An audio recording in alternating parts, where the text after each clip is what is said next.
नमस्कार बंधुरा Kakuli kitchen and ट्रैवले तुम्हारे सकलके आमंत्रण जानाई। आशा करी तोमरा सकलेई खूब भालो आछो और आमिओ खूब भालो आछि। बाइरे प्रचंड बृष्टि आज बेश किछुदिन धरे और बर्षाकाल माने बृष्टि तो हबेई। और एई बर्षार समय किन्तु पाওয়া যায় একটা खूब भालो जिनिस, सेटा हच्छे कचु शाक और इलिश माछ। এই দুটোই কিন্তু দারুণ একটা খাবারের মধ্যে পড়ে। তা আজকে আমি বানাচ্ছি কচু শাক। কীভাবে বানাচ্ছি পুরো ভিডিওটা কোনো রকম স্কিপ না করে দেখো। কচুর ডাঁটাগুলোকে এনে ভালো করে কেটে ধুয়ে পরিষ্কার করে নিয়েছি। এবার কড়াইতে দিয়ে দিয়েছি কচু শাকগুলো আর সিদ্ধ হওয়ার জন্য দিয়ে দিচ্ছি অল্প জল। অল্প জল দিয়ে দেখে বুঝতেই পারছো কড়াই পুরো ভর্তি হয়ে উপরে উঠে পড়েছে কচু শাকগুলো। একটু চেপে আমি চাপা দিয়ে দিচ্ছি, তবে সিদ্ধ হতে বেশি সময় লাগে না। দেখো এবার কচু শাকটা যত সিদ্ধ হবে তত আস্তে আস্তে কমে যাবে। তোমরা যারা রান্না করো তোমরা নিশ্চয়ই সেটা জানো, সেটা আর আমার বলার অপেক্ষা রাখে না। যাই হোক, মোটামুটি কচু শাকটাকে এবার একটুখানি নাড়াচাড়া করে দিতে হবে যাতে পুরো কচু শাকটা খুব সুন্দরভাবে সিদ্ধ হয়ে যায়।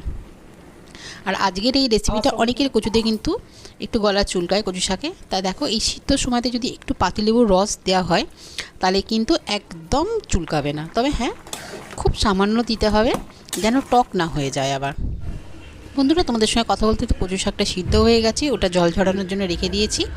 আর আমি আজকে বানাচ্ছি চিংড়ি মাছ দিয়ে কচু শাকটা, মানে কচু ডাঁটা।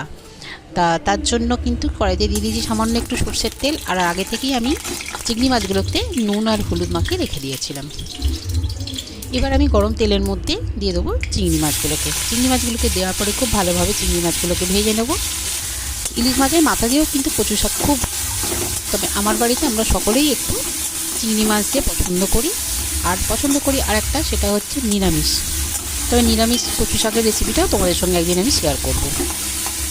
তোমাদের সঙ্গে কথা বলতে বলতে দেখো চিংড়ি মাছটা পুরো ভাজাও হয়ে গেছে। এবার আমি চিংড়ি মাছটাকে তুলে নিচ্ছি। আর একটু সময় নিয়ে এটা রান্না করতে হয়। চিংড়ি মাছটা তোলা হয়ে গেছে। এবার আমি কড়াইয়ের মধ্যে তেলটা দিয়ে দিচ্ছি বাকি রান্নাটা হওয়ার জন্য। তেলটা গরম হয়েছে, দিয়ে দিচ্ছি গোটা জিরে, আর দেবো দুটো তেজপাতা, আর একটু দেবো গোটা শুকনো লঙ্কা। ব্যাস, এইগুলো থেকে সুন্দর যখন ফোড়নে গন্ধ বেরোবে তখন আমি দিয়ে দেবো এর মধ্যে একটু আদা বাটা। তার আগে দেবো একটু পেঁয়াজ, যেহেতু চিংড়ি মাছ দিচ্ছি একটু পেঁয়াজ দেবো। পেঁয়াজ কুচোটা দিয়েছি, দেখে বুঝতেই পারছো আমি এখানে 1 কিলো নিয়েছিলাম কচু শাক, 1 কিলোর একটু কম ছিল। যাই হোক, আর পেঁয়াজটা দিয়েছি আমি 150 গ্রাম মতো। ব্যাস, পেঁয়াজটাকে মোটামুটি ভাজা করে নিচ্ছি। খুব লাল লাল করে ভাজার দরকার নেই, পেঁয়াজের রঙটা পাল্টে গেলেই কিন্তু মোটামুটি হয়ে যাবে।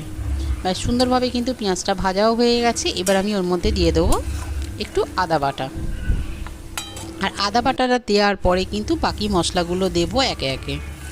মশলার মধ্যে দেবো হচ্ছে জিরে গুঁড়ো, দিয়ে দেবো একটু হলুদ গুঁড়ো, সামান্য একটু লাল লঙ্কার গুঁড়ো দিয়ে এবার আমি খুব ভালো করে মশলাটাকে কষাতে থাকবো। আর আমি এখন নুনটা দেবো না, কেননা কচু শাকটা কিন্তু কষাতে কষাতে জলটা যত শুকনো হবে তখন কিন্তু নুন যদি আগে থেকে দিই তাহলে কিন্তু বেশি হয়ে যাওয়ার চান্স থাকবে।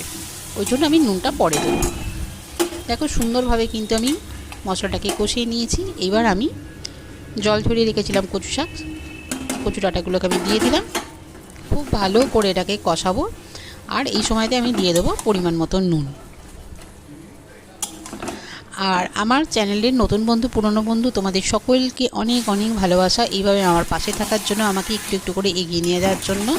তোমরা সবসময় আমার পাশে থেকো, কেন তোমরা সকলেই আমার পরিবারের লোক। কিন্তু পাশে না থাকলে কিন্তু এগোনো যায় না, অবশ্যই আমার পাশে থাকবে। আর তোমাদের সঙ্গে কথা বলতে বলতে আমি দিয়ে দিয়েছিলাম নুন, আর এখন দিয়ে দিচ্ছি আমি কিন্তু চিংড়ি মাছটা দেওয়ার পরে এটাকে খুব হবে। আর দিয়ে দিয়েছি সামান্য একটু মিষ্টি।